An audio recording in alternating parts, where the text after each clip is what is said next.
जो धर्मेंद्र यादव की जगह यहाँ से शिवपाल यादव को उतारा गया है, तो उनको ऐसा उन्होंने कहा कि शायद सपा जो है उनसे डर गई है। लेकिन अगर आंकड़ों पर गौर करें तो कोई बहुत बड़ी जीत यहाँ पे संघमित्रा ने दर्ज नहीं की। मेरे ख्याल में कुछ हज़ारों में उनके हाथ में ये जीत लगी। तो ऐसे में जो कह सकते हैं पासा है वो कभी भी पलट सकता है, क्योंकि जो वोट आखिर जो कल पार्टी बनी है जिसमें कोई नेता भी तय नहीं है, खुद जो है स्वामी प्रसाद मौर्य ज़रूर नज़र आते हैं, उनके अलावा कोई ऐसे बड़ा चेहरा मुझे देखने को नहीं मिला।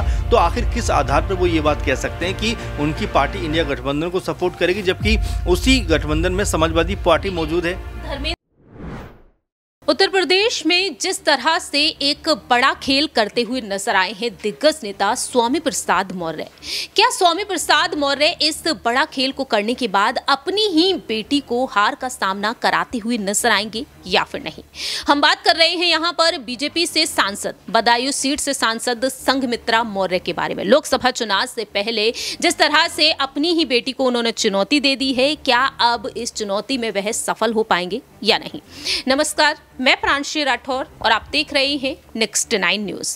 हमारे साथ इस वक्त मौजूद हैं हमारे सहयोगी अमन जी, जिनसे सवाल लेना चाहेंगे कि आखिरकार जिस तरह से स्वामी प्रसाद मौर्य ने अपनी नई पार्टी का गठन किया है सपा का दामन छोड़कर, लेकिन इसके बाद अब यहाँ पर यह कहा जा रहा है कि इंडिया ब्लॉक को वह यहाँ पर समर्थन देते हुए नजर आएंगे, और इंडिया ब्लॉक में तो समाजवादी पार्टी भी है। तो क्या वाकई में अब यहाँ पर अपनी ही बेटी को वह चुनौती देते हुए नजर आएंगे? इंडिया ब्लॉक के साथ है तो इंडिया ब्लॉक तो बीजेपी को चुनौती दे रहा है, और बदायूं सीट से शिवपाल सिंह यादव को अखिलेश यादव ने आगे किया है, जहां से धर्मेंद्र यादव को एक वक्त संघमित्रा मौर्य ने हराया था।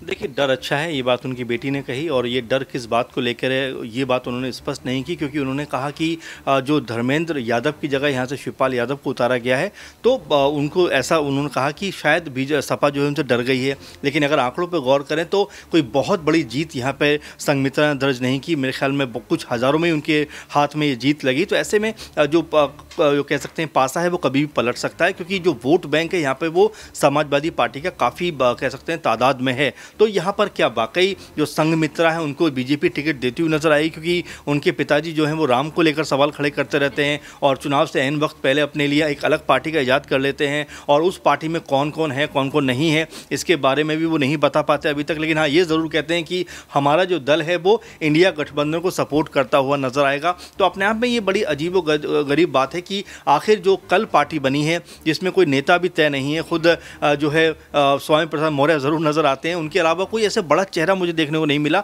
तो आखिर किस आधार पर वो ये बात कह सकते हैं कि उनकी पार्टी इंडिया गठबंधन को सपोर्ट करेगी, जबकि उसी गठबंधन में समाजवादी पार्टी मौजूद है? धर्मेंद्र यादव तो ये कहते हैं कि अपनी बेटी को वह साथ लेकर आ सकते हैं, और उन्हें उम्मीदें ये हैं कि अपनी बेटी को वह बदायूं से आगे कर देंगे। बिल्कुल, और मैं वही कह रहा हूँ कि टिकट उनको पहले मिलना ज़रूरी है, क्योंकि उतनी बड़ी जीत उनकी थी नहीं। अगर देखा जाए तो हो सकता है बीजेपी उनको रिप्लेस भी करना चाहे। अगर ऐसा होता है तो यहाँ पर वाकई अपने पिता के साथ वो आना चाहेंगे, लेकिन अगर उनको टिकट मिलता है तो फिर वो बीजेपी का हिस्सा रहेंगे, क्योंकि उन्होंने जिस तरह का स्टेटमेंट दिया है कि हमने बहुत यहाँ पर काम किया है। कुछ लोग यहाँ पर जो है डर के भाग गए हैं, पहले हमने भतीजे को भगाया, अब चाचा को भी यहाँ से हरा कर भगाएंगे। तो कुल जो पूरी मिलाजुला की स्थिति है वो ये है कि यहाँ पर संघमित्रा दावे तो कुछ कर रही हैं, लेकिन क्या वाकई में ऐसा होता हुआ दिखाई पड़ेगा अपने आप में, ये आने वाले दिनों में देखने वाली चीज़ होगी।